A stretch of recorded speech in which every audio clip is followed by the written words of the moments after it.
I never noticed the change in myself. Each day I'd stare in the mirror while I brushed my teeth and did my beauty routine. The gradual process, always following the same procedure, brought me comfort at the start and end of each day. It started one night. My eyes both twitched at the same time, and I thought it was a reaction to the mascara. Whilst preparing for my latest date, a match on Tinder, who I spoke to for 3 weeks, Rashid, a handsome lawyer from a well-established law firm. The conversation was appealing, and despite my hesitancy, I won't deny there was chemistry. He was funny, interested in similar topics, and didn't mess me around. I did some digging into his background, checking to see if he was employed, and sure enough, his picture was there. One thing checked out. I checked his social media for any signs of a girlfriend or spouse. Finding none, I figured it was worth a shot. After going through the vetting process, I decided to allow him to take me out to dinner. Still cautious, given modern dating these days and with all the ghosting, fuckboys, and general lack of options, you understand my concern. Deciding on a relatively new place I've been wanting to try for a while. We arrived at the same time, and my eyes lit up at the sight of him. Rashid greeted me politely and opened the door for me. The restaurant was small, and we'd be sitting close to the other tables. It was packed. The latest hotspot in town, serving gimmicky meals and designer drinks. I think both of us would have preferred to go elsewhere, our knees touching under the table, the circular disc barely enough for our plates and drinks. Our hands would occasionally touch, and I feel the intimate quarters were by design. Ambient lighting lit up the place, with cobbled roads outside, under a moonlit sky. With the streetlights lit up in the fading rain, gave quite the impression. Easily able to overhear their conversations. Fortunately, there was no dramatic breakups to disturb our peace. He resembled his picture. No catfishing. He was of average height and build. What gained my attention was his calm, friendly demeanor. Our conversation flowed without pause. The pair of us had a few drinks each, only occasionally lifting our glasses to our lips. Leaning close, he told me I had beautiful eyes, and while I appreciated the compliment, it was certainly not the first time I heard it. I smiled, thanked him, and tried to move the topic to the next, when he asked if I put them to good use. This time, I was taken aback by his words, and asked what he meant by that. He told me of folklore revolving around the power of eyes. How a rare few, without incantation nor any other forms of spells, could use their gaze to influence others, to bless or to destroy, depending on their will. How it could be a blessing or a curse, depending on the person's morality. I had heard of the evil eye and how it could cause people's downfall, yet preferring science over superstition, I never thought much about it. He asked me to try, then gave a casual glance in the direction of a couple seated near us. Late teens, young love, before either of them suffered any noteworthy betrayal that would alter their view of love. They held hands, leaning close, and gazed lovingly into each other's eyes, even going as far as sharing a drink, each with their own straw, an anniversary card on the surface of their table. "What do you want me to try?" I whispered, only for him to tell me to pull them closer, more loving. After a quick, skeptical look, I turned my attention back to the couple, staring at them, imagining them leaning forward to kiss, and soon enough, they did. Their lips touched, gently and sweetly. My heart skipped a beat of excitement. I didn't believe it, but it was exciting to think it was possible. Come on, look at them. They're clearly in love, I retorted. He shrugged and suggested yet another experiment, gesturing to them again, telling me instead to pull them apart, to cause discord amongst them. See if I was able to. I knew it wasn't fair of me to try to spoil their happiness. However, curiosity overrode feelings of privacy. I looked at them again, guided by him. It was harder this time, considering the bond they shared. Their joy radiated from them. A genuine love. I could feel the tension, brewing like a black smoke under the surface. Slow and steady, it grew until it caused the pair to pull away from each other, their hands withdrawn, and each pulled out their phones to start looking at them. Sure, they were younger, and the younger generations were increasingly attached to their phones, but it felt wrong. They frowned, tapping away at their screens, ignoring the other, and I glanced at him. He stared at me with dark, almond-shaped eyes, closer to black than brown. Full and high-arched black eyebrows, framed with dark lashes. A large nose with prominent cheekbones. A short, clipped beard covered his jawline, and thick, black curls on his head, with only a few flecks of grey throughout the strands. He reminded me of the statues of long-lost kings of Persia, wise and filled with authority. Rashid told me I could fix it. Exhaling, filled with guilt, I looked at them again. It took a moment, and they each placed their phones on the table, started speaking again, and the tense moment passed, as though nothing had happened. Soon the two lovebirds were holding hands again, foreheads gently touching, and speaking softly to each other. How? I asked him, narrowing my eyes, mouth open in wonder, and he smirked, gently lifted his glass in a toast before drinking. Missing out on the reference and unsure why, the topic of conversation turned to our experiences, his international travels, places he saw and wished to see again.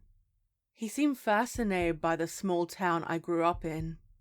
Unsure of his reason, our conversation flowed back to what our goals were, a potential future for the pair of us. Thus far, I was intrigued by him. After he paid, we walked down the streets to enjoy the cool night air, taking the sights of the city, and each of us pointed out parts that were memorable. I was growing sleepy, tried to discreetly yawn, and instantly Rashid noticed. He offered to drive me home, and I apologized, telling him I didn't know him well enough for that. Instead, he called me an Uber, opened the door for me, and told me he'd be seeing me soon, and to tell him when I got home safely. Getting in, I checked the time and noticed it was close to midnight.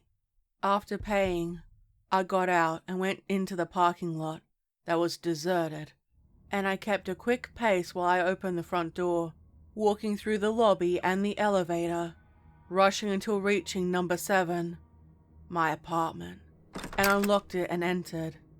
My roommate, Sarah, was asleep, her faint snoring filling the lounge room, and I tossed my keys in the container, joining hers, locking the door behind me, taking my heels off and alternating between legs, stretching my ankles, checking my phone.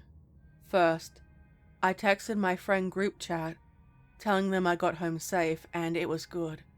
Before they could respond, I gave Rashid a quick message and placed my phone down. I went into the bathroom, looking tired yet happy. It had been a good night, cleaning off my makeup and staring into my eyes. In truth, I noticed nothing different, other than some stubborn mascara that refused to budge. My eyes were hazel, a blend of green and brown, and they looked normal to me. Putting my phone on sleep mode, finishing my bedtime routine, I slipped under the covers and snuggled between the sheets. My dreams were normal, focusing on the tasks I conducted throughout the day. Some people have chaotic or even prophetic dreams. I'm not one of those people.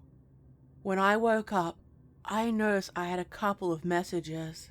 Some from the aforementioned group chat, one from my boss, some notifications, and one from Rashid.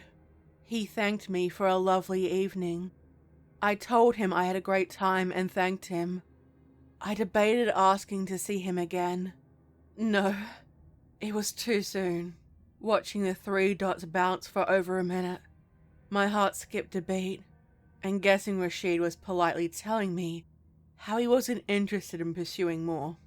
Instead, what I received were lengthy paragraphs of instruction on how to use my gifts, how to increase desire in others, thus bringing them close, how to pull them apart using the whispers inside their minds, and the more advanced skills, how to slow down time, how to survive, and finally, how to kill.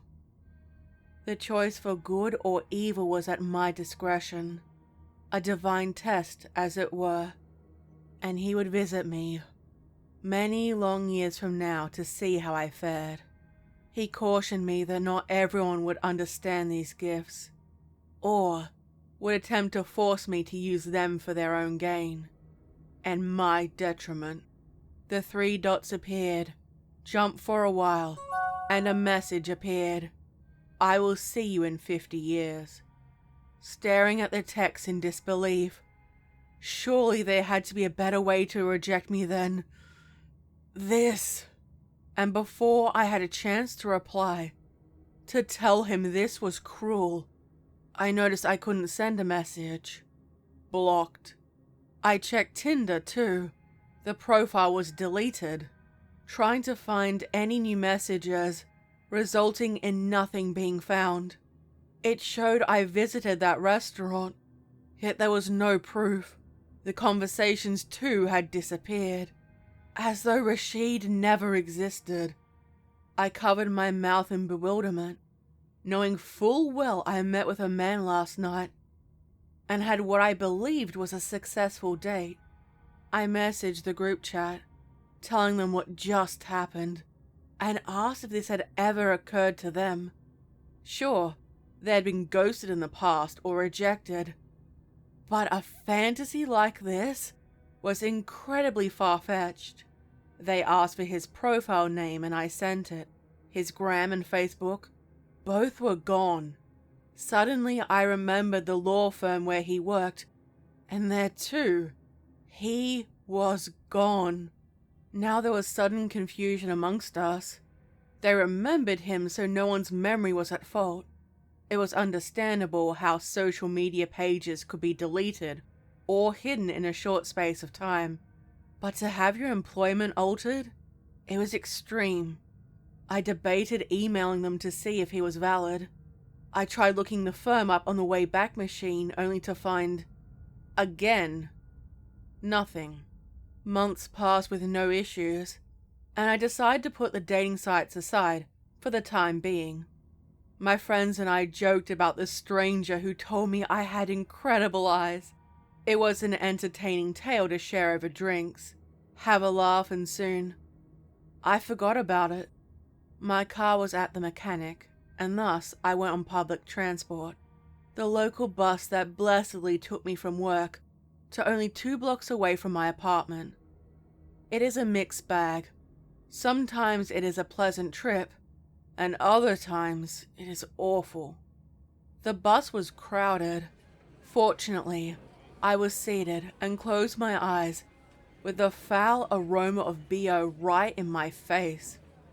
Zoning out, I ignored the obnoxious conversations happening around me. Children screeching, babies crying, some asshole who had their phone volume turned all the way up while listening to brain rot.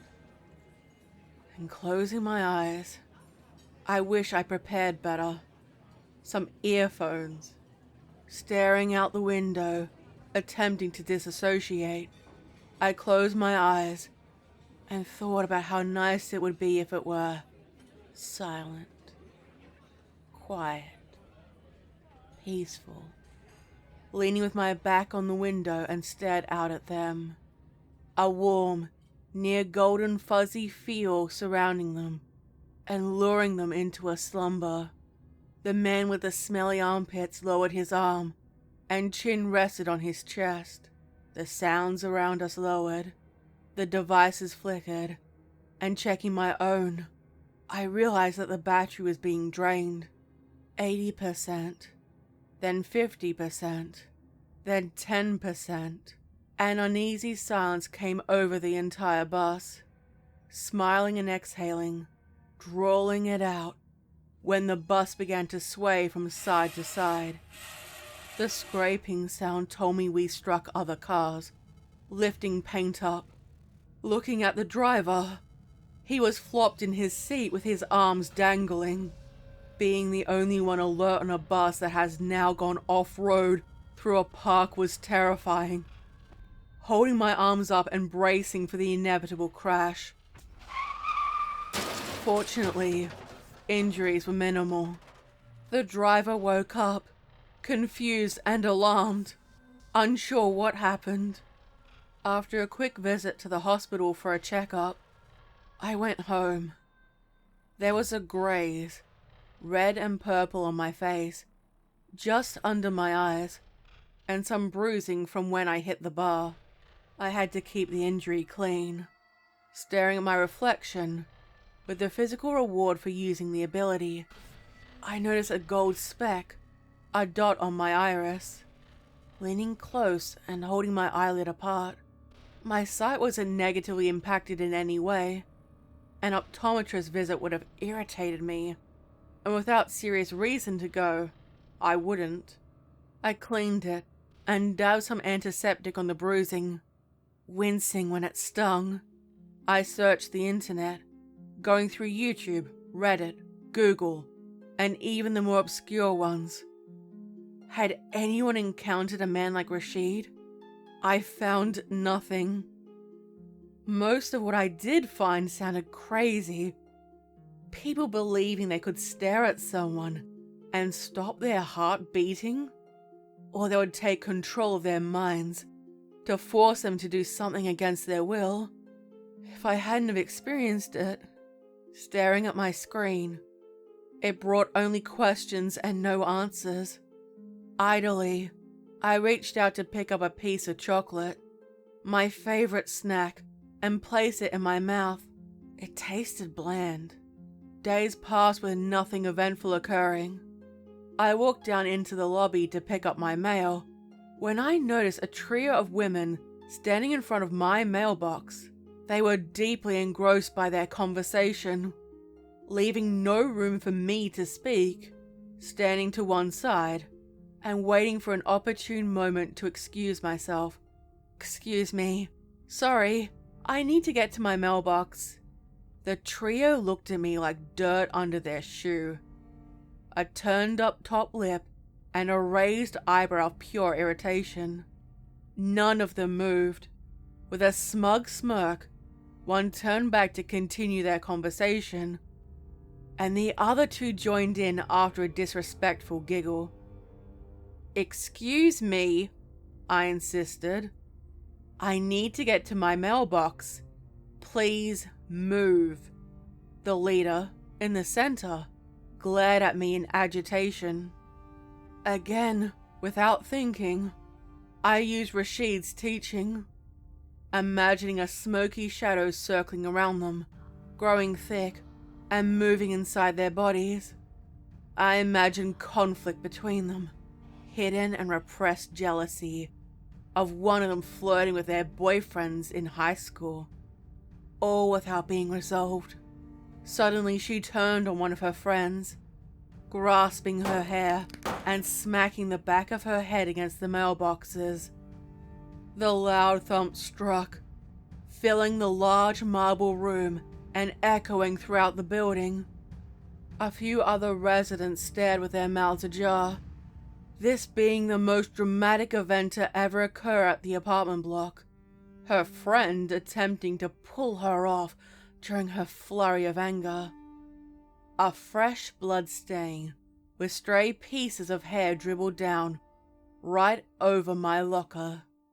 This time I felt no remorse for my actions. The security guard pulled them off, and I told them I didn't know what happened. Suddenly they just went crazy. Due to the crime stain, however, I couldn't access my mail. Going up to my room, I noticed I now had a yellow patch covering more of my iris. Blinking, hoping it would disappear, and finding it still there. I found out from my excited roommate that the injured woman had lived, but was in critical condition in hospital, and the other had been arrested. Going down the next day, the mailbox area had been cleaned of blood, and the neighbors were chatting about it. The latest piece of spicy gossip. Getting my mail. I wondered whether I should find balance with the ability. Do only one good deed and one bad deed. Keep it nice and even. Bills,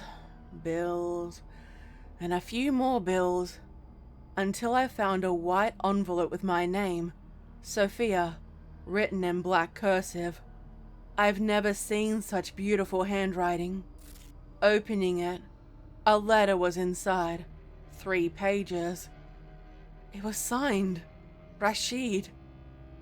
Walking to the elevator, mindlessly pressing the button and not paying attention to the people coming inside. I pressed the button to my floor. He told me he continued on his travels, seeking others who wished to change their lives, and decided to take pity on me.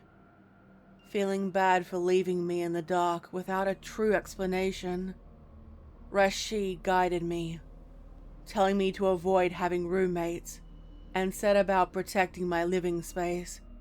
I opened a portal with my unholy abilities, and now they would see me. I'd forever be vulnerable. As I kept reading, not once did he tell me who they were. He warned me they looked like humans, similar to us, and only when they were about to attack, they'd reveal themselves. I need to place salt over my windowsill and under my floor at night, along with other rituals. The typical countdown ding of arriving at my stop and door opening caused me to step out. Walking to my door, the furthest one from the elevator, I noticed a couple was following me. Turning around, I immediately asked them, "Can I help you?" My tone suggesting I'd rather do anything else. The rather average-looking couple smiled and told me they were here to see Sarah, my roommate. One thing I both loved and hated about her. Sarah was a hermit. She never left the house and was a homebody. Her life was mostly online. There were never any visitors other than the rare visit from her sister, or during the Christmas holidays. I unlocked the door, stepped inside, and locked it immediately. I didn't bother looking through the peephole and figured they were standing there. Opening the kitchen cupboards, taking out the salt, and leaving a line of it under the doorframe. I rushed to my room with the salt and gave it the same treatment. Closed the door behind me, sitting cross-legged on my bed, reading the letter close to my face, and it told me the gift would continue to grow. Use too much and it would attract them. Don't use it at all and it would consume me. My senses would no longer belong to me. Dissolve me into nothingness, leaving nothing but ash and smoke. In order to extend my life, I needed to kill as part of the alchemical exchange. He told me our kind walked the earth with the early humans, occasionally as guides, gods, and finally as demons. The founder of our kind refused to kneel, and thus, here we were. He told me he knew I'd been hesitant to use my new abilities, and told me to take confidence in them. That he, Rashid, was my long-lost ancestor many centuries past. Despite the genetic distance between us, knowing I'd been flirting with a relative was distasteful. He told me I was now part of a large extended family all over the world, ending the letter by signing his name. The next day I spoke to Sarah and told her she'd need to find somewhere else to live. I'd give her 3 months to find a place and give her back her bond. She was also welcome to take the bed and furniture in the room. She was upset but understood. Her family came over the following weekend and helped her move out. Staring inside the empty room was strange. Placing a circle of white pillar candles on the floor, as instructed, and wondered why I was conducting this ritual, one that made no sense to me. I set up the salt around the window, smaller bowls for herbs, raiding my kitchen. I need to purchase more, and in greater numbers. Setting up a copper set of scales, keeping them both empty. A gift from my grandmother I never used but kept in the apartment. Marking one side with black texture and releasing it. The scales swayed back and forth. The empty side fell. Out of balance, remembering his words, I knew I needed to kill. I stared longingly at it and closed the door, not yet fully willing to embrace this part of my life. During my nightly routine, I noticed the yellow spreading, slowly surrounding my iris and claiming it for its own. Not once did Rashid tell me what I was. Physically, I didn't feel any different. The balance he spoke of would be difficult. The next day, with my car now returned to me, I got to work with no issues, and I parked my car, waiting for the glass door to open, granting me access to the building, and walked past the receptionist, straight to the elevator. With every step, I heard the conversations occurring around me, whispers of gossip and office politics, where schemes lurked around every corner. Wincing, my eyes closed, and pinching the bridge of my nose. Standing around the water cooler, I saw the office harridans circling it, and attempting to draw people into their discussion. I couldn't imagine them being peaceful to anyone, and after the mailbox incident, it felt like low-hanging fruit. Already there was a darkness surrounding them. While thick as thieves, they held negativity.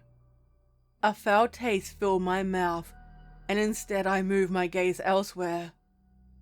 I saw 2 people from accounting, Susan and Jess.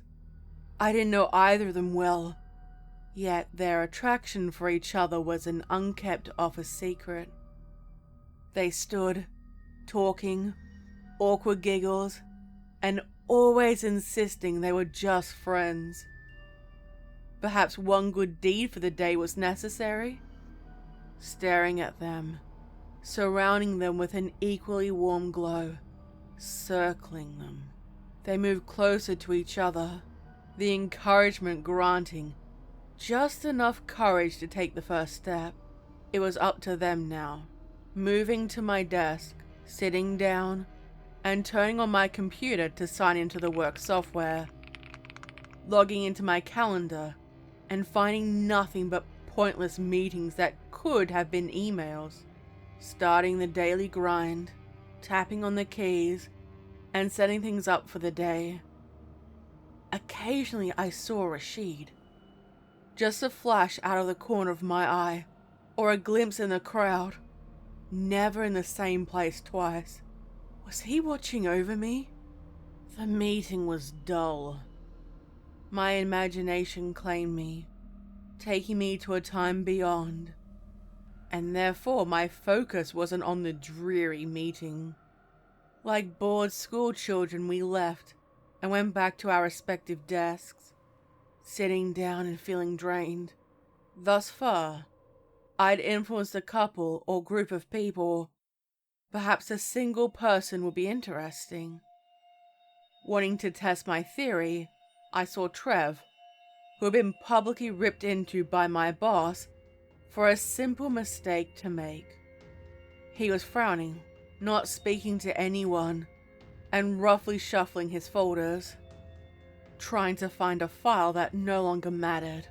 Already angry, the emotion in place, focusing on him, and soon he was throwing things around the office, screaming how much he hated being here. The noise around the place was loud. The closest I could describe it would be the sound of a hive of bees, fluttering and buzzing with activity. Steadily it grew louder, until it was completely unbearable, and I knew it was time. I had to kill. Perhaps it was because the Karen at the mailbox had managed to pull through and hadn't actually died. Did I need to have the intention of killing them? Or did I have to murder them personally? Without questions being answered, I needed to experiment and record my findings. Needing to take a breather, I activated my brake and went outside. The silence was an instant relief. Exhaling and resting my back on the door, the temptation to smoke was intense.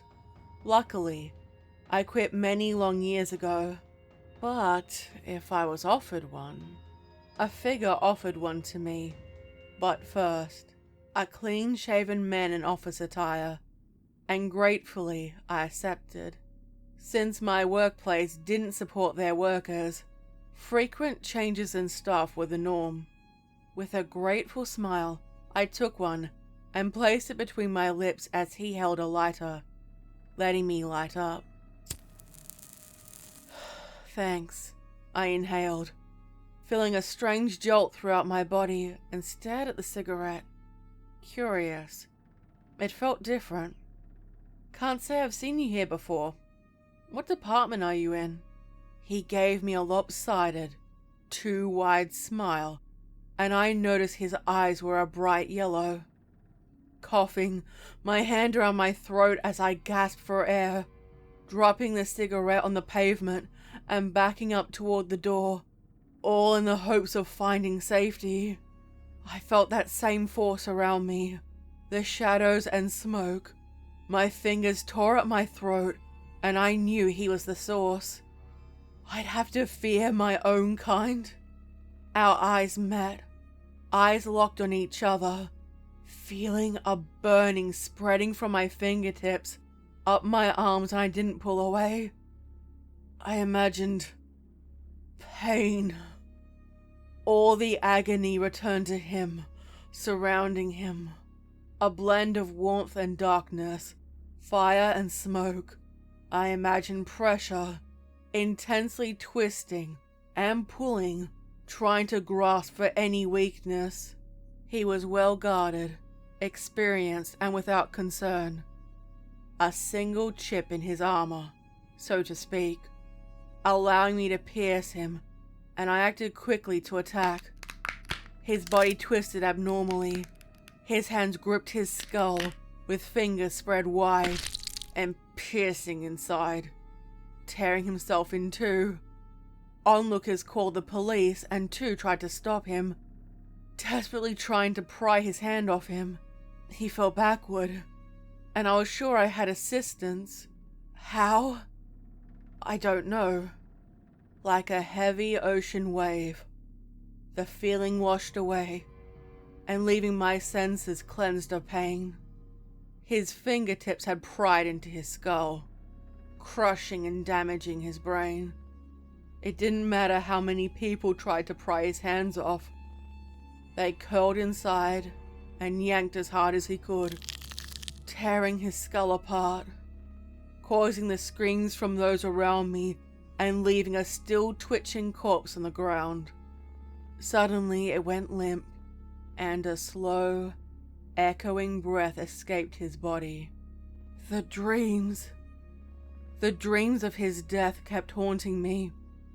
Trembling, I rested my back on the wall in disbelief. 3 times now an incident happened. However, with no proof, the police were forced to let me go, and arriving back home to my silent apartment, the untold cost had begun to sink in. I'd have to be concerned about my own kind, and follow everything set forth before me. Staring in the mirror, I saw the gold had claimed the entire iris. The transformation now complete. My eye color forevermore. It changed my entire appearance. Occasionally when I ventured out into the world, I get questions about my striking and different eye color. Colors that once suited me no longer did, and the newfound gift no longer giving me caution. Whoever I killed, I absorbed part of their soul into me, and thus permitting them to live on in a way. His pride, whispers of aggression, soon blended into me. I'd have to kill again, and who knows how many lives I'd take before I saw Rashid once more. I hope you enjoy this story. What did you think of it? Let me know what you thought in the comments section down below. Don't forget to stab the like button, subscribe, hit the bell and leave a comment. This video is made with the support of my incredible channel members, Patreon subscribers, and all my viewers. Thank you so much for supporting me. Don't forget to check out my social media accounts below, including my merch. Stay safe, my little spooklings. And remember, I'll be watching you.